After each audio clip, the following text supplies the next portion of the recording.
Hi, this is Ruth Theresa with One Inspiring Woman, and today I'm sharing a few of my secrets for time management.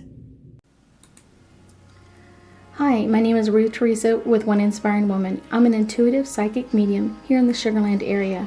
That's just outside of Houston. I work with my angels and guides to assist my clients in many areas of their lives, to bring them special messages from loved ones who have passed, to dialogue with their angels for guidance into their own situation, or to assist them with their own psychic abilities. If you like my content, please make sure to subscribe, like, and comment. Now, first off, I'll tell you, I am not great at time management. I know that this is really a clairsensitive issue because we just don't deal with time very well. It just doesn't work for us. We are always kind of either running behind schedule, running ahead of schedule, or something's off with us. So we're constantly kind of trying to define our days and what we're trying to do, and trying not to overschedule but not underschedule, and it becomes a kind of big mess. We're kind of like don't deal with time very well, and it's like I said, it's a clairsensitive issue. So one of the things that I have found that has really worked for me really well is a weekly plan sheet. Now, I have modified this over the years. I was introduced to this, I want to say like 10 or 15 years ago. And when I first got it, it was, something you could print off the internet for free, and you can still find them on the internet for free just looking up, just searching weekly plan sheet. So it kind of gives you the basics of it. And I like the basics of it, but for me, my handwriting is really big. If you've ever seen me sign anything, it's huge. And then on top of it, it was kind of like you had this little bitty section note. So it was like 6 o'clock, 7 o'clock, 8 o'clock, and it really didn't define anything for me. So I needed to get more clear than that. So what I ended up doing is I kind of followed the plan, the weekly plan sheet, and made it onto an Excel worksheet for myself. And what I did was I started at whatever time I woke up, and then I went all the way through my day. And so if I woke up at 6, the next time in there was 15. So it was like, what should I do between 6 and 6:15? The next one is 30. What should I do between 6:30 and 6:15 and 6:30? All the way down, all the way through my day, all the way until 10 o'clock at night. I figured that I have accounted for just about everything that was going to happen during that time frame. And then kind of like the next secret, kind of number 2, is to add colors. Because when you have colors in there, it kind of helps you define where you're going or what you're doing. So not only do I have colors for my business and different aspects of my business, I have colors for my family time. I have colors for my personal time. I have colors in there for seeing clients and not seeing clients, and doing video times and all kinds of things. So I have it really defined in a kind of a great, interesting way of how do I set this time up. So kind of trick number 3 is do what you normally think you do in a week. So kind of make up your times, kind of like between this time is when I usually think I wake up, or this is the time that I'm doing this job, like fixing the kids' lunches or fixing breakfast or whatever it is, and kind of rescheduling yourself and kind of just thinking about your whole week. What do you think you do in a week? And I will tell you that when I first did this, I was like, oh my gosh, this is what I thought I did. And then I realized like I'm kind of doing that, but not completely. So it kind of made it kind of like, whoa, this is kind of crazy. So number 4 is kind of actually do another one, a complete separate one, and do what actually you do during that time frame. So if it was just making some notes down for myself of kind of like, I thought I was doing this between 9 and 10, I'm actually not, I'm doing something else. And so it kind of helped me just kind of further define what I was really doing during the time frame, and then putting both of those together. Number 6 is kind of putting both of these together and comparing what you thought you did and what you actually did. And it's not really to say, see, you got this wrong. It's more to kind of decide, how are you going to spend this time frame? What are you actually doing, and what are the things that you can put off for another time, or there's things that can should have been in there that weren't in there. So it kind of really just helps you define what you're really doing. And this is really kind of number 7 is kind of work on refining your weekly plan sheet for yourself. So this is a really great, cool one for yourself. And I love this because it really kind of helps you kind of modify what you're doing. And as you start refining it, know that you're going to refine it. 15 years later, I am still refining mine. Sometimes daily and sometimes weekly, on what I think I'm really doing, or what I'm really accomplishing during the day. And sometimes I have meetings on there, I have clients on there, I have events that I have to take care of or get prepped for, or videos I need to do. All of that prep time is on my calendar, so it helps me further define what I think I should be doing during that time frame. And if it doesn't happen, I know that I need to put that in somewhere else, or I need to specify that this time is dedicated to this. It makes it a little bit easier. So actually, one of the ones I've done is kind of really define that for myself. Now, I haven't gotten this one all completely clear, but this is kind of what my calendar looks like. And it's one of those, it's easier to kind of help balance things out. It really helps to kind of further define the times that I'm spending with my family, times that I'm doing things on my own or doing things away from my family, different client events or group readings. Sometimes it's work in my office or getting prepped for video. You have no idea how much time it takes to prep for a video. It takes a lot longer than you think.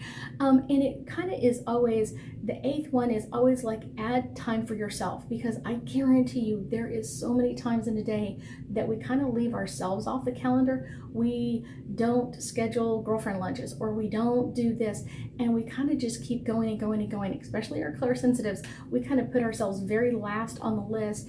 And when it happens, you know, like we do this for a couple of weeks and we're like, oh my gosh, I'm just exhausted. Like, I don't feel like I've had any a me time, or I've not been able to go and have my nails done, or I haven't been able to have my hair cut, or whatever it is. This gives you time to kind of balance that out. And when you have colors on your calendar like this, you can easily see what is taking the majority of your time. You can see I have a lot of family time scheduled. You can see that I have a lot of client time scheduled. That makes it easier. So when I look at it, I can look at it kind of just blurring my eyes and just kind of like, okay, where am I spending too much time with my family? Where am I spending too much time with my clients? Where should I be prepping more time? And it kind of gives you an overall look to it. Now, I do share my calendar with my clients. Sometimes I share it with my family members, but I love having control over what I'm doing and know what's coming up next. I guarantee you, also as a clairsensitive, I have 8 million reminders on my phone. Because I lose track of time very easily. And so that's why this weekly plan sheet is really, really important. When I first put this into play for me and my family, like I said, like 15 years ago, my kids were young, and they had different activities and different things that they were all interested in. And it kind of made it overwhelming for me. But once I got my weekly plan sheet, and I would literally print it out, and it would take like 3 or 4 sheets, and I would tape them all together and put them up on the wall and kind of like, okay, now what's next? Where do I need to be prepped for? What do I need to be taking care of? What do I need to be doing next? And it helped so much. It became invaluable. And I love that part of it. And it really did help not only myself, but it really helped my family as well. So if I wasn't home, they knew where I was at, and they knew what was coming up next, or they knew where I was going to be next, because everything was on my calendar. And it really made me feel like I was getting part of this. Now, I will also tell you, one of my number one tricks for everybody is leave blanks.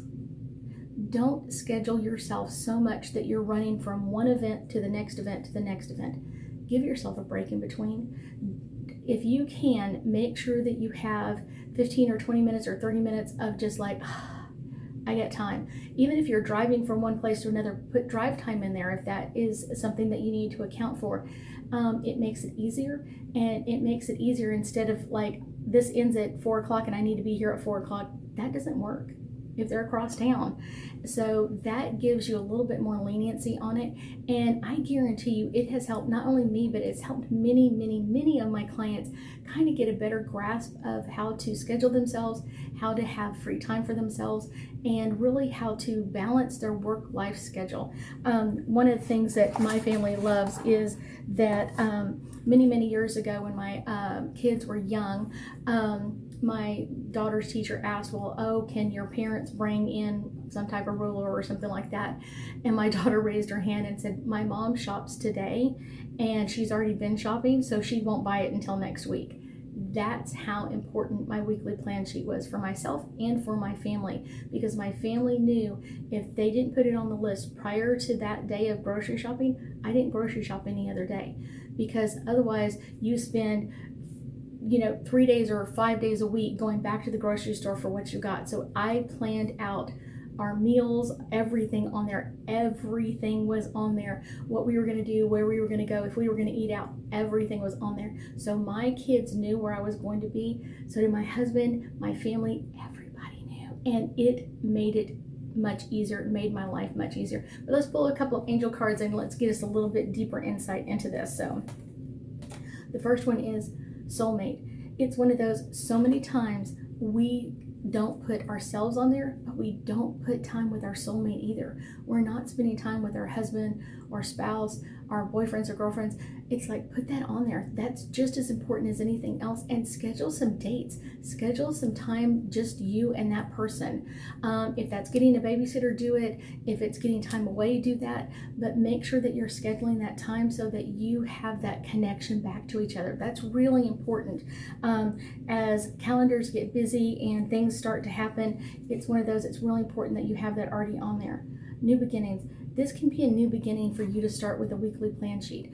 This can change your world. I know it did for me, and I know for many people it's also helped. So make sure that you listen to this. I will leave a link down below so you can go to my website and download it for free, not a problem. And that really does help to kind of decide what's coming up next, and make sure that you have time for you on there, along with having maybe a special color for each of your kids so you can spend some special time with them. Divine guidance, my last card. This one is really important. If you don't put you on your calendar, if you don't put your family on the calendar first, everything else is going to take over. And when someone asks me to do something, I look at my calendar and go, how doable is this? And I can look over the last 6 months or years of calendar work and go, what did it look like last year? What did my calendar look like in 2019? What did it look like in 2018? So then I know how much to schedule my time for. I already know that certain months are going to be crazy busy. Other months are going to be a lot more lenient, or a lot less clients coming in. Maybe spring break is a time where I really don't have a lot going on in March because it's a really easy month. A lot of people are on vacation, so I have people back and forth. So that's a great time to do something with my family. Other times, August is usually crazy busy because people are trying to get their last minute readings in before they start back to school, start back to college, start back to work, all of those times. So it really does give you some divine guidance in what's coming after you, what's coming up for you, so you can prepare for what's coming up next. I know it's important for all of us to have a great calendar and a great schedule for ourselves. And I thank you so much for joining me, and I know that we'll be talking again soon.